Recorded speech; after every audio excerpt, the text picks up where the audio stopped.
Subscribe to our YouTube channel and press the bell icon to get the latest updates. Hello to everyone from WHO headquarters here in Geneva, and welcome to a regular press conference on COVID-19. You can watch us on a number of social media platforms, on WHO website, and also big welcome to hundreds of journalists who are watching us through Zoom. Just to remind you that questions can be asked, as well as you can listen if you are listening on the website or on Zoom in 6 UN languages plus Portuguese plus Hindi, and you can also ask your question in any of those languages later. We are thanking our interpreters who are here with us to facilitate that. Today with us we have Dr. Tedros, WHO Director General, Dr. Maria van Kerkhove, Dr. Mike Ryan, and we also have Dr. Kate O'Brien, who is the WHO Director for Immunization, Vaccines and Biologicals. I will give the floor now to Dr. Tedros for his opening remarks. Thank you, Tariq. Good morning, good afternoon, and good evening. This week was a very productive week, with all member states agreeing a landmark resolution on COVID-19, and today we held our executive board. In particular, I want to congratulate Dr. Harsh Vardhan, the India's Minister of Health, for his appointment as chair of the executive board. As the world passes 5 million recorded cases of COVID-19, we recognize the importance of building national unity and global solidarity to learn from each other and suppress the virus everywhere. A key part of this week's landmark resolution was that, as well as fighting COVID-19, governments need to also ensure that essential health services are maintained. When health systems are overwhelmed, deaths from outbreaks and from preventable and treatable conditions increase dramatically. Maintaining people's trust in the ability of health systems to provide essential services safety is crucial to ensure people continue to seek care when needed and follow up public health advice. WHO has previously released guidance for maintaining these services during an outbreak. In this context, I would like to thank Novo Nordisk for its donation of insulin and glucagon, which will help to support treatment for people with diabetes in 50 low and middle income countries. This is the first donation in WHO's history of a medicine for a non-communicable disease and comes at a critical point. People with diabetes are vulnerable to developing severe disease from COVID-19 and struggle with the day-to-day problems of disrupted access to medication, equipment, and health care. Initiatives to secure the supply of essential diabetes medicines are very welcome and reinforce the multiple ways that the private sector can get involved in fostering global solidarity. One of the most essential services that has been disrupted is routine childhood immunization. Today, WHO is publishing new guidance on implementing mass vaccination campaigns in the context of COVID-19. WHO, UNICEF, and Gavi, the Vaccine Alliance, and other partners are working to ensure that the pandemic does not reverse decades of progress against vaccine-preventable childhood diseases. Today, I'm pleased to be joined by UNICEF Executive Director Henrietta Fore and Seth Berkley, CEO of Gavi. Since the turn of the century, child mortality has been halved, in large part because of the power of safe and effective vaccination. However, we're here today to collectively reinforce the warning that COVID-19 threatens to undermine life-saving immunization services around the world.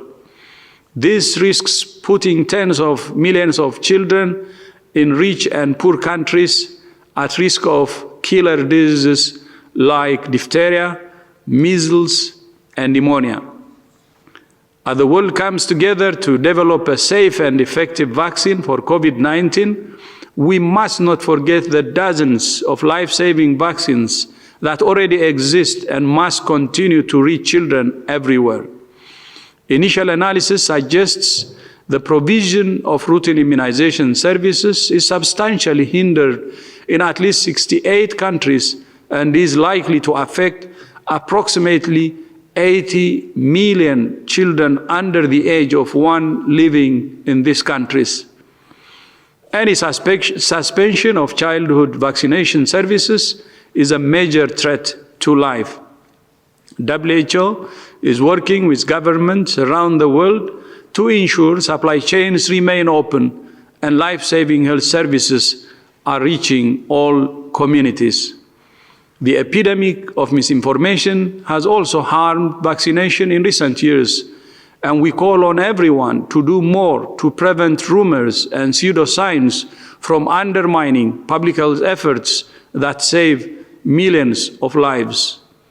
In June, the UK government will host the Global Vaccine Summit, and we ask the world leaders to commit to fully funding Gavi for its life-saving work. WHO and UNICEF have been working closely from the start of this outbreak to ensure essential supplies are reaching health workers, patients, and children across the world. I now would like to turn to my sister, Henrietta Fore, to say a few words. Henrietta, you have the floor. Thank you very much, Tedros. It has been 5 months since COVID started upending the lives of billions of people around the world. And we know for sure that its impact on children will last long and cut deep. We fear that COVID-19 is a health crisis that is quickly turning into a child rights crisis. 3 out of 4 children worldwide, or 1.8 billion children, live in countries with stay-at-home policies. Schools are closed in 153 countries, leaving 1.2 billion students, or 70% of learners, out of school. Last week, using data from Johns Hopkins University, we at UNICEF said that an additional 6,000 children could die every day from preventable causes over the next 6 months, as the pandemic continues to weaken health systems and disrupt routine services. And today, UNICEF and WHO and Gavi are sounding the alarm about the impact that these disruptions are having on vital immunization services around the world. And the figures are staggering. At least 80 million children, as Tedros has said, under the age of 1, are at risk because routine immunization services for young children have been substantially disrupted in 68 countries. Vaccination campaigns, which seek to vaccinate large parts of the population in a short period of time, have also been badly hit, especially for measles and polio. Measles campaigns have been suspended in 27 countries, and polio vaccination campaigns put on hold in 38 countries. The consequences for children can be deadly. There are many valid reasons why immunization efforts have been impacted. Countries justifiably have had to suspend campaigns due to the need to maintain physical distancing. Health centers have been overwhelmed with response efforts. Health workers have been redeployed to treat COVID-19 patients. And parents have been reluctant or unable to go to vaccination sites for fear of exposure to COVID or due to movement restrictions. And there have been the serious disruptions that Tedros has mentioned in supply chains and transport services. UNICEF has had a substantial delay in planned vaccine deliveries due to lockdown measures and resulting in the decline in commercial flights and limited availability of charters. However, we cannot let our fight against one disease come at the expense of long-term progress in our fight against other diseases. We cannot exchange one deadly outbreak for another. We cannot afford to lose decades of health gains that everyone has worked so hard to achieve. We need joint concerted efforts to put vaccinations back on track. And there are many ways we can do this. So first, countries need to intensify their efforts to track unvaccinated children so that the most vulnerable populations are vaccinated as soon as it becomes possible to do so. Second, we need to address the gaps in vaccine delivery. UNICEF is working with offices around the world, freight forwarders, partner organizations to prioritize shipments and arrange charter operations as required. But we need them for the emergency and critical supplies, and thus we've appealed to governments, private sector, airline industry, and others to free up freight space at an affordable cost for humanitarian supplies and life-saving vaccines. And may I give a special thanks to Gavi, who made the US $40 million available to UNICEF to secure vital supplies, including vaccines and personal protective equipment, on behalf of 58 low and lower middle income countries as they respond to the COVID-19 pandemic. And third, we need to look for innovative solutions to keep vaccines going. In some countries, this is already underway. In Uganda, for example, they are ensuring that immunization services continue along with other essential health services, even funding transportation to ensure outreach activities. The Lao People's Democratic Republic is conducting routine immunization in fixed sites with physical distancing measures in place. And in other countries, vaccinations are being delivered in pharmacies, in cars, in supermarkets, while incorporating physical distancing in their delivery. And fourth, vaccines need to be affordable and accessible to those who need them the most. Lastly, we need to make sure that we have the resources to do all of this. And this is a significant undertaking that requires generosity and commitment. We know only too well that when it comes to these diseases, no child is safe until every child is safe. Ahead of the Gavi replenishment conference in June, we also call for the additional funding. It could not be timelier. So with that, shall I hand it over to Seth?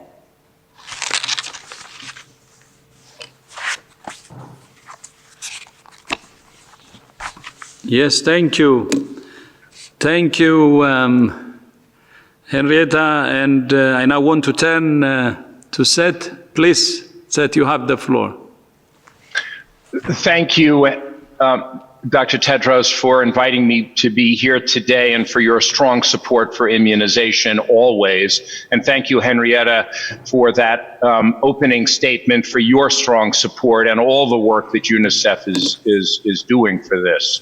This is really alarming data that we're announcing today, putting numbers on the fact that we've been grappling with for months now, that the scale of the impact of COVID-19 is having on global immunization programs is something we haven't seen really in a lifetime. It's interesting because recent modeling from the London School of Hygiene and Tropical Medicine show that if you were to try to avoid getting COVID by stopping routine immunization, for every COVID death prevented, you would have more than 100 deaths from vaccine preventable diseases, which reminds us how important immunization is. Over the past 2 decades, we've seen incredible progress in ensuring every child everywhere has access to vaccines. Basic vaccine coverage in the world's poorest countries has risen from 59% in 2000 to 81% today, helping to reduce vaccine-preventable diseases by 70% during that time period. And as Henrietta has already said, contributing to a halving of child mortality in these countries. New vaccines that protect against deadly diseases such as pneumonia, diarrhea, and cervical cancer have been rolled out worldwide in record time, while global stockpiles against diseases like cholera, yellow fever, meningitis, and now Ebola keep us all safe from outbreaks. More children in more countries are now protected against more vaccine-preventable diseases than at any point in history. Now this pandemic is threatening to unravel this progress, risking the resurgence of other diseases we thought we had under control and putting the lives of millions of children and their families in danger. Not only that, if we neglect the supply chains and immunization infrastructure that keep these programs running, we also risk harming our ability to roll out the COVID-19 vaccines that represent our best chance of defeating this pandemic when they are ready. So this is the problem we're facing. The solution, however, is absolutely clear. Countries must take every step necessary to keep this routine system going and continue to vaccinate. And we're seeing incredible examples of ingenuity, persistence, and hard work to ensure that this continues. You've already heard some examples from Henrietta. Let me just add a few more. In not only is Laos continuing their outbreaks, but they had a scheduled rollout for HPV vaccine, which was introduced to the country's vaccine program in March, and that's reached more than 70% of the population despite the national lockdown there. In Cote d'Ivoire, a mobile app that was set up for vaccination is helping to drive that demand and be able to track it. In Afghanistan, we're seeing religious leaders helping to spread the message. So supporting all of this work is not only Gavi, but our Vaccine Alliance partners, the two most important who are here with us today, WHO and UNICEF.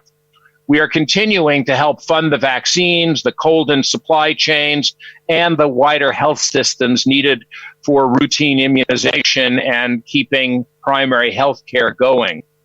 Gavi has made up to $200 million available to immediately fund PPE, diagnostics, and other measures that countries needed to tackle the COVID pandemic, working alongside with our other partners, such as the Global Fund. And we stand ready to support the mass vaccine catch-up campaigns that are going to be needed to protect the children missing out on vaccines right now. However, for us and our partners to continue to perform this vital work to maintain immunization programs, to prevent the resurgence of deadly diseases, and to ensure health systems are ready to roll out a COVID-19 vaccine, it is vital that the Alliance receives the resources we need to continue our work over the next 5 years.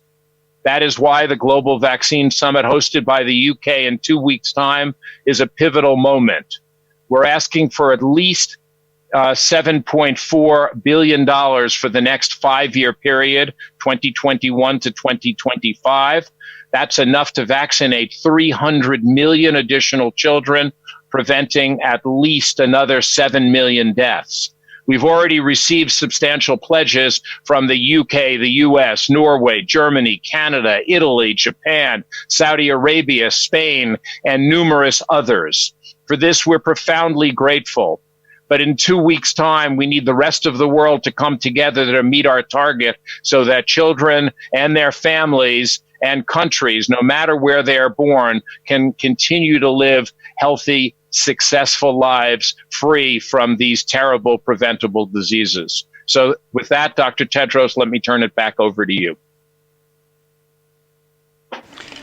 Thank you. Thank you, Seth, and again, Henrietta, for joining us today. And I now want to open the floor for questions from journalists around the world. So back to Tariq. Tariq, you have the floor. Thank you, Dr. Tedros, and thanks to our guests from Gavi and UNICEF, who I understand will stay with us to take any questions. Before we start with questions, just to remind you that you can ask questions in 6 UN languages plus Portuguese. For Hindi language, we don't have a possibility to translate questions, but we have a translation if you simultaneous interpretation if you click on the settings on your Zoom. So if we are okay with from technical side, we will open the floor. And first question is coming from Politico, and we have Ashley Furlong online. Ashley, do you hear us? Yes, hi. Thanks for taking my question. My question is for Seth and Henrietta. The resolution coming out of the World Health Assembly earlier this week says that member states recognize immunization as a global public good.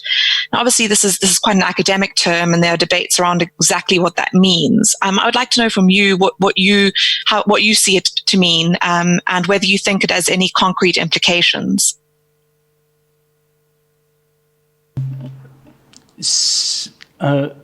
So, who would like to start? Maybe Henrietta?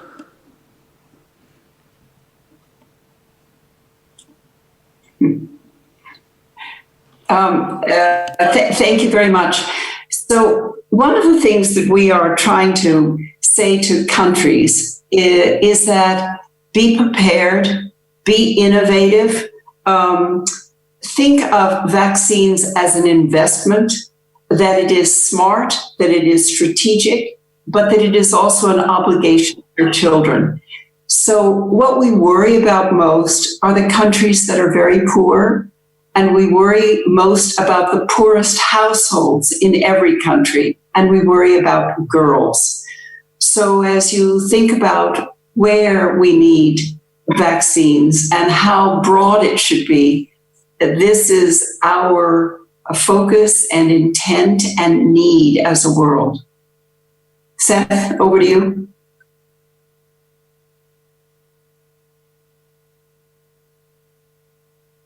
So sorry for the delay. It's just we were muted. So, thank you for that question. And I think the important point here is to think about the fact that immunization is not only about protecting the individual, but it's also about creating herd immunity and protecting the rest of society. And that's a critical point, because even if if your child or your family cannot be immunized because they're have an immunosuppressive disease or because the vaccine doesn't take, what protects them is the fact that other people around them are protected. That's why immunization has the characteristics of a global public good. And why in the discussion now as developing COVID-19 vaccines, one of the critical issues there is to think about the role it will play in ending the pandemic. So that's not just the individual protection, but the ability to get rid of infection in surrounding communities, to get rid of reservoirs of infection, et cetera. So to me, that's why we should be thinking about vaccinations as a global public good and not just an individual protection device. And it's something it is a nuance, but it's an important point as we discuss what effects these products can have on the world. Over. Seth and Henrietta have made some really important points, and I want to just add a couple to those. I think the other thing to recognize around global public health goods, as vaccines are, is that the outbreak pathogens don't recognize borders.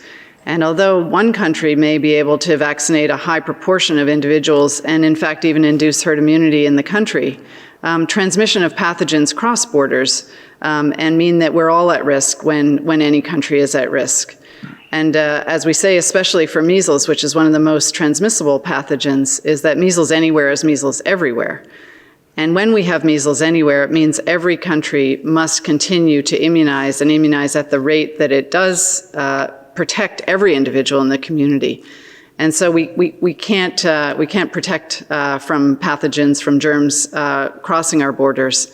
And that's why these vaccines have to be recognized as protecting the whole of the world and the contributions from every country to do that.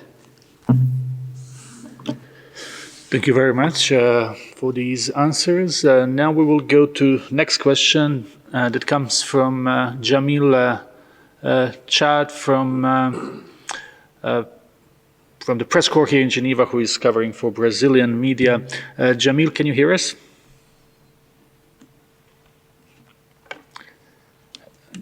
Jamil? Jamil, are you with us? Can you hear us? Okay, so maybe we'll come back to Jamil. If we can go now to Gunilla one hall from Swedish press. Gunilla, can you hear us? Yes, can you hear me? Yes, please go ahead. Thank you for taking my question. I wonder in places like Pakistan, where you have polio, and DRC, where you have problem with measles, there is a lot of discussion now. When could we restart the suspended vaccination campaigns? So my question to you is that what needs to be in place in order to restart these vaccination campaigns? How to assure that health workers have enough protective equipment and so forth? Thank you. Thank you, Gunilla. Kate, would you like maybe to start, and then we will go to guests? Sure, I'd be happy to address that. We're releasing guidance on how countries can assess and can plan for resuming the campaigns that were paused as a result of the onset of COVID and the opportunity that countries needed to figure out how campaigns could be done in a safe and effective manner. So the guidance is being released, and it really calls on countries and provides recommendations and advice on the various attributes to consider. Certainly the availability of the necessary protective equipment for healthcare workers to protect healthcare workers, but also to assure families and communities that they will also be safe in seeking those services. One of the big issues we've found is that people are reluctant to come for immunization services out of concern for themselves and out of concern, of course, for the healthcare workers. So part of the planning that countries are now able to do is have greater clarity on what protective equipment is needed for immunization services, which is different than what is needed when actually treating patients who have COVID. In addition, we've heard and seen that there are innovations around how campaigns can be conducted. With physical distancing, campaigns can be conducted, and they can be conducted in a safe way. And so countries are able to assess the degree to which there is risk for the vaccine-preventable diseases and weigh that against their readiness and their ability to secure the healthcare workers to conduct the campaigns and to assure that there are the protective equipment for those healthcare workers. Thank you, Dr. Brand. Maybe Henrietta or Seth would like to add something?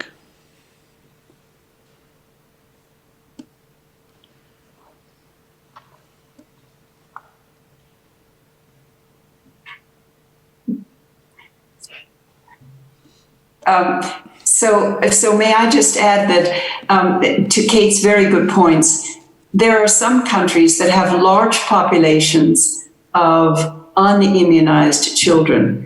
So Nigeria, Ethiopia, Democratic Republic of Congo, Chad, Philippines, Ukraine are some of them.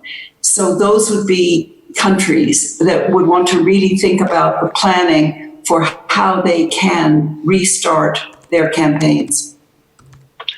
And if I can just add to both of the excellent comments, there also is an important role here in technology and innovation. And so, for example, in Pakistan, one of the things we've been working as an alliance is to have better tracking, for example, in urban slums, to be able to figure out how those campaigns are going on, when the hours are, and to use that as a way to track people who are vaccinated. So if you have tools like that available, then you can stagger the times of immunizations. You can also bring people back in at different time points and avoid some of the gatherings. So I think this is some of the innovation that's going on. And what's exciting about it, and I think this is potentially the silver lining over the long term, is that we might see better organized situations better campaigns going on that are not only directed at any one pathogen, but coming together with multiple pathogens and done in a way that is more convenient for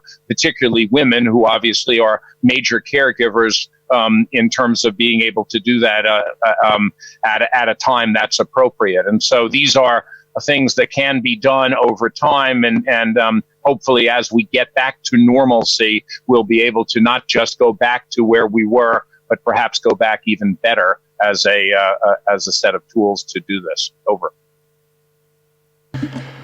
Many thanks for these answers. We will try to go back to Jamil, who I understand is now available to move with his question. Jamil? Thank you. Can you hear me? Yes. Yes, fantastic. Thank you, Tarek. Dr. Tedros, a question on Brazil. With over 1,000 deaths in the last 2 days, what do you make of the situation in Brazil, and whether you're negotiating any kind of assistance directly from WHO to Brazil? Thank you.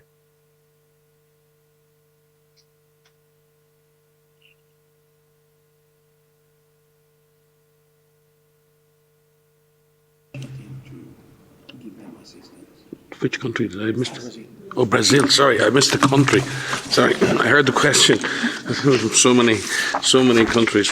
Yeah, the situation in Brazil right now, we have, I think, approaching 300,000 cases. I think just over 290,000 cases of confirmed disease in Brazil, with nearly 19,000 deaths. The majority of the cases are from the Sao Paulo region. But also Rio de Janeiro, Ceará, Amazonas, and Pernambuco are affected. But in terms of attack rates, the highest attack rates are actually in Amazonas, about 490 persons infected per 100,000 population, which is quite a high attack rate. In terms of the response, our colleagues in PAHO are providing direct assistance to the government, to many of the states that are badly affected, including Amazonas. In a sense, South America has become a new epicenter for the disease. We've seen many South American countries with increasing numbers of cases, and clearly there's a concern across many of those countries, but certainly the most affected is Brazil at this point.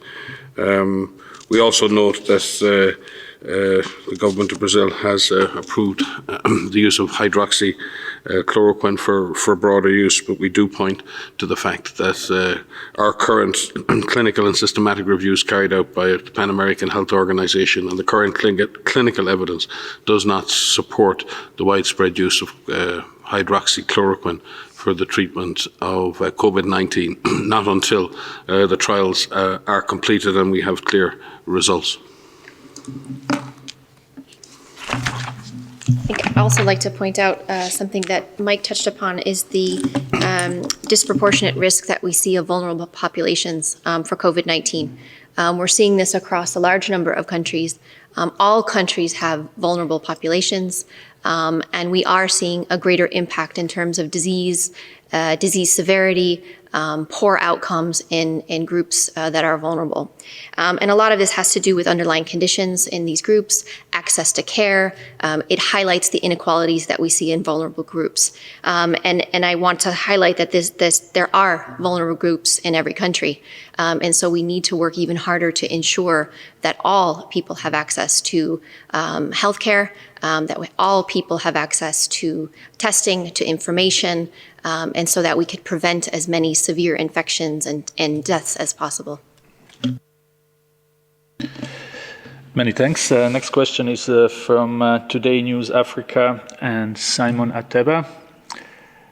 Simon, can you hear us? Yes, I can hear you. Can you hear me? Yes. So my name is Simon Ateba from Today News Africa in Washington, D.C. And my question goes to Dr. Tedros. Earlier today, you mentioned you highlighted 7 aspects that WHO is using to fight COVID-19.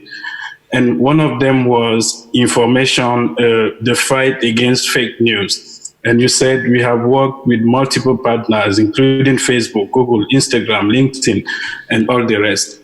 So my question is, are you concerned that these companies, these tech companies, are using the fight against fake news to increase, in a way, communication racism by deciding that the only people who have the right information are Western and American newspapers? Are you concerned that when we are done with COVID-19, we may end up with, a situation where we have only one sources of information on, diseases around the world? Thank you. Yeah, thank you. First of all, as I said earlier today, I would like to again use this opportunity to thank all these tech industries for their support. And the way they're fighting the infodemics is by routing any questions that come to reliable sources. One is WHO, as you know, and others are local health authorities, reliable local health authorities. And when also we report if there is any information which is not science-based, and they have already cooperated in removing an information which is not science-based.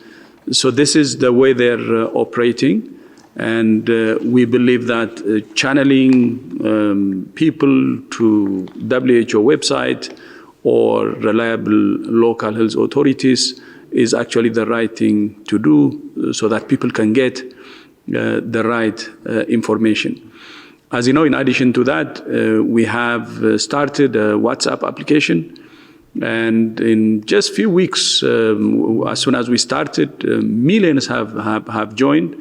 And we're managing to give them direct information which can help them to understand what COVID means and how they can protect themselves and also protect others. So that's how they're helping us. But not only that, they have also provided resources in terms of funding to the Solidarity Trust Fund. And these tech industries, by the way, are not just from the West only, but we have also from Asia, and they're cooperating. And I think this cooperation should actually be the foundation for even a stronger cooperation in the future. But I would like to use this opportunity to appreciate their support. It's a great, great support. Thank you. And if I could maybe just expand slightly, because the DG referred very much there to the tech companies who've been working very closely with us. But there is actually also a much broader movement that's been working with us in order to counter misinformation. We've been working through the EpiWin network, which is a network for information and epidemics that involves thousands of individuals, communities, health and trade organizations, employers organizations, trade unions, food and agriculture organizations, faith-based organizations, youth organizations all over the world.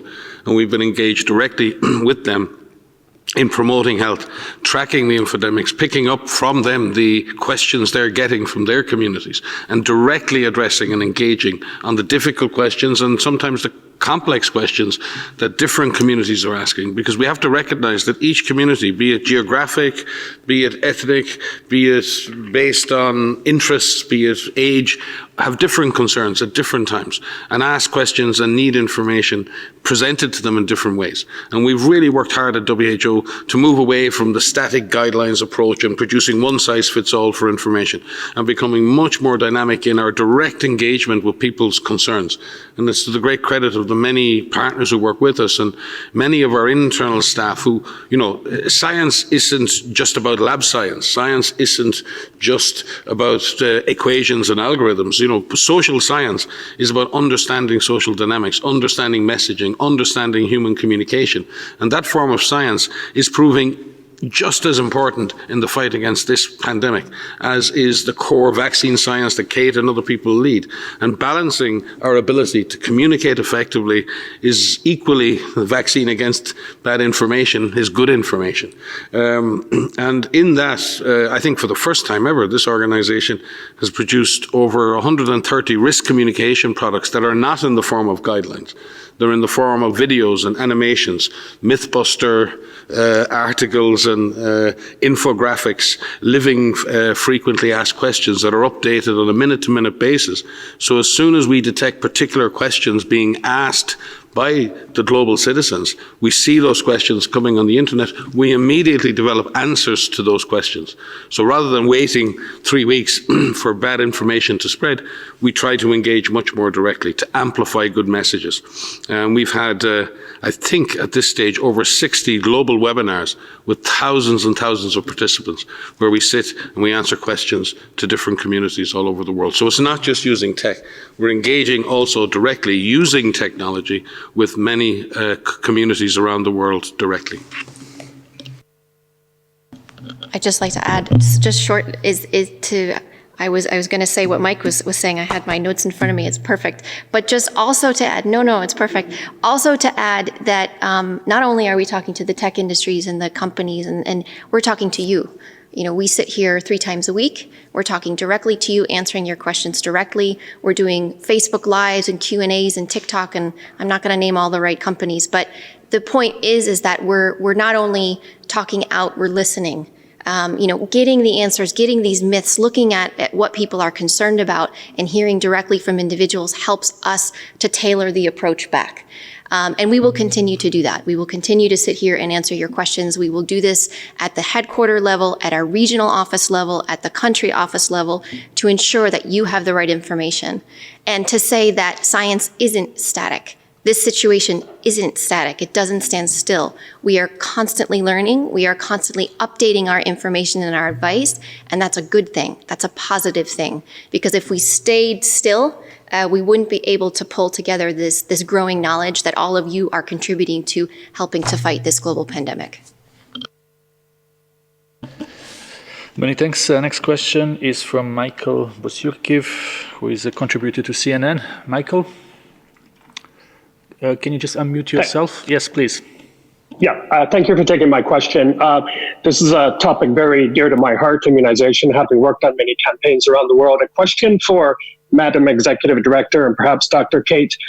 A big criticism of immunization has been that it's been very siloed. For example, a lot of resources and infrastructure going into polio and that resources aren't shared. Do you think, given the dire situation you've outlined, that it's time for a total rethink of immunization, that the more synchronized campaigns, more shared resources, that sort of thing? Thank you. Thank you. Dr. Brian, or maybe Henrietta, whoever wants to start. Maybe Kate, please. So thanks for that great question. I think the COVID pandemic is bringing to the surface something that, in fact, we've been focusing on for quite some time, is that the immunization program is the public health program that has the widest reach and the deepest impact, really, of any public health program that we have anywhere around the world. Every country has an immunization program, and it serves all children, as well as adolescents and adults in communities.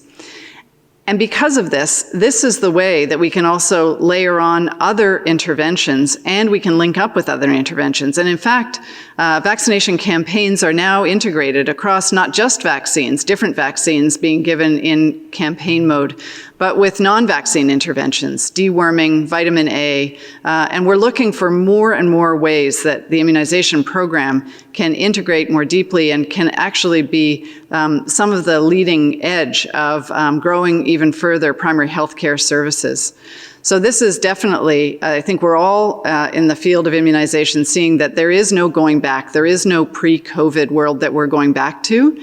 And we're looking for every opportunity and every innovation for how the immunization program can actually take a leap forward through the pandemic and into an even better program that serves more people, and especially is serving those children who are completely left out of immunization services, the so-called zero-dose children, so that we're actually getting the degree of impact that all countries around the world have signed up to. Thank you. Maybe our guest would like to add something. Henrietta?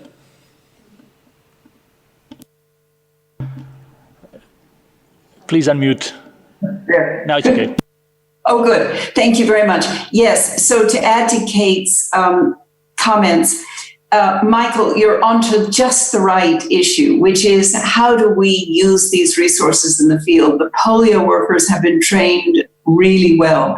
So part of our puzzle will be how to make sure that we are giving good training to all of our healthcare workers on each one of these diseases and how we approach each one a bit differently in terms of vaccinations and community surveillance and basic hygiene. The other one is one that Tedros and Seth and I have all talked about, but I think has a real chance now. The idea of hygiene has changed in all of our minds in developed countries and developing countries. How often we wash our hands, how we use soap. This is not available everywhere in the world. So if we can focus on getting good systems, wash systems for water and soap around the developing world, it will have a lasting impact, and it will change both what healthcare workers can do, but also how communities can keep themselves safe. Thank you. Maybe Seth would like to add something to this.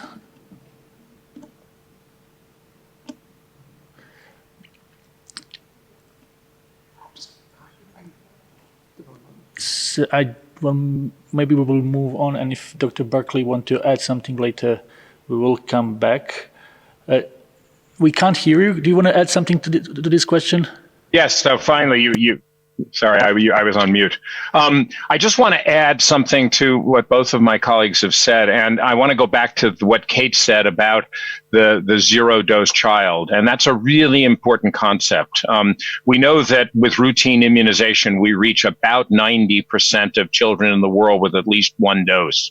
That last 10% are particularly important because if they're not receiving immunization, they're not receiving anything. And if we want to get to the goal of universal health coverage and to extend the primary healthcare system, those are the critical frontiers. And if we look at that group, 2/3 of them are living below the poverty line. So this is pro-poor, it's pro-women.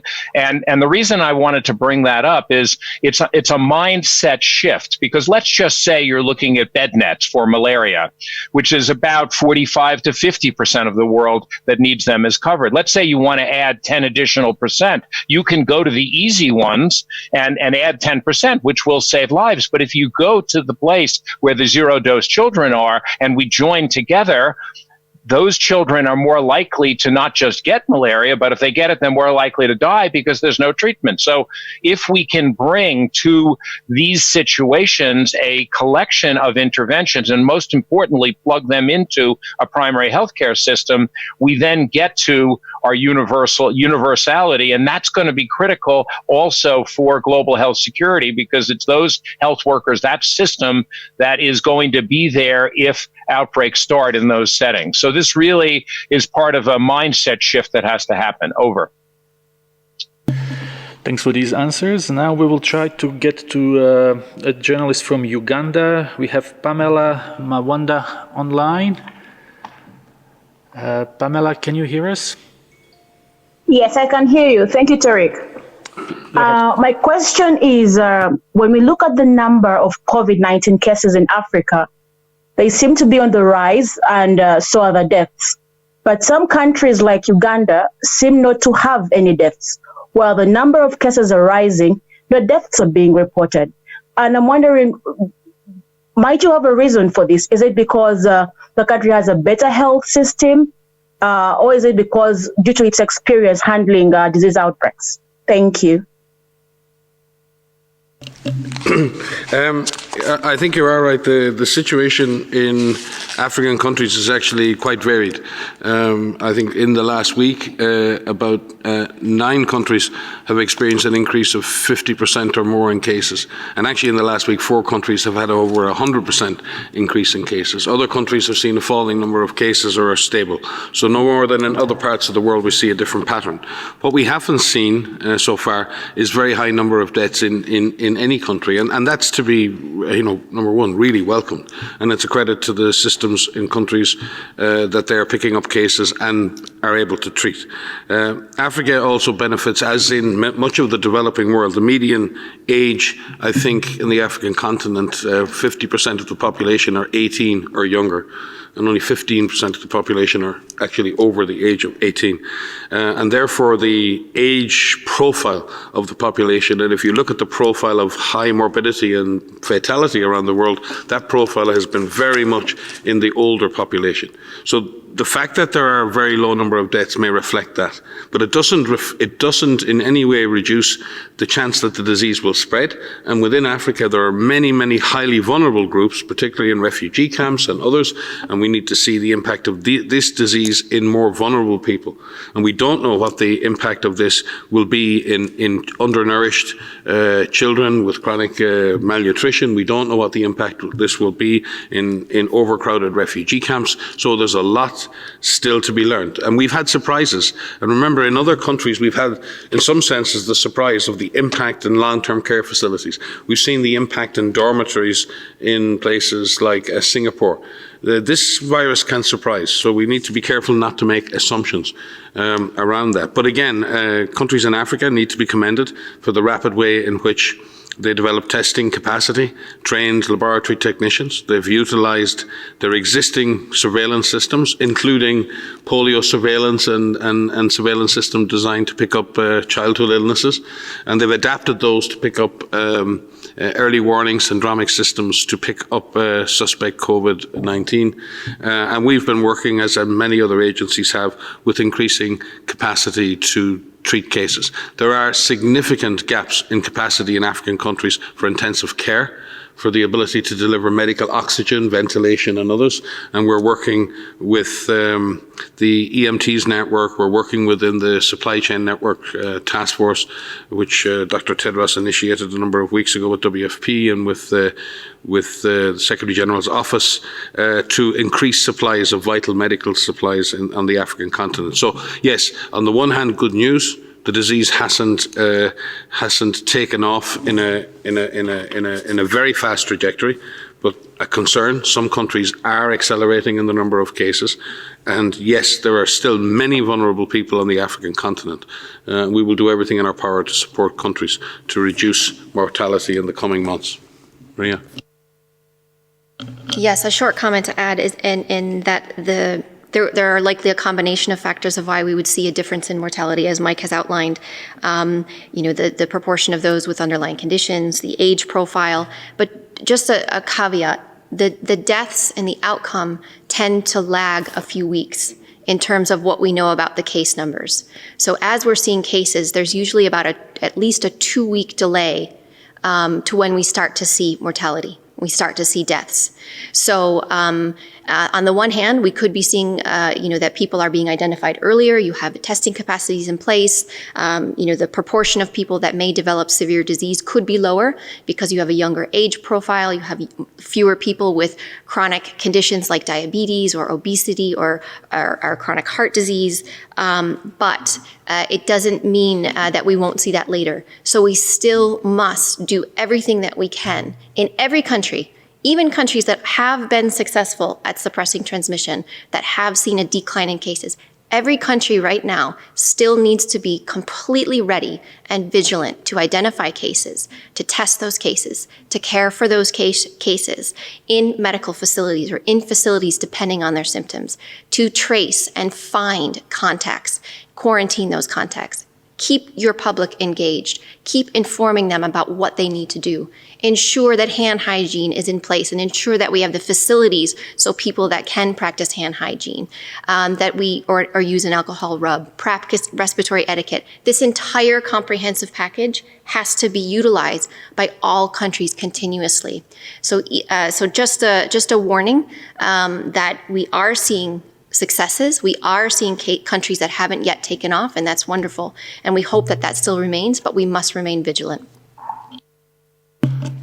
Many thanks. We have time for one, maximum two questions. So we will go to Ankit Kumar from India today. Ankit, can you hear us?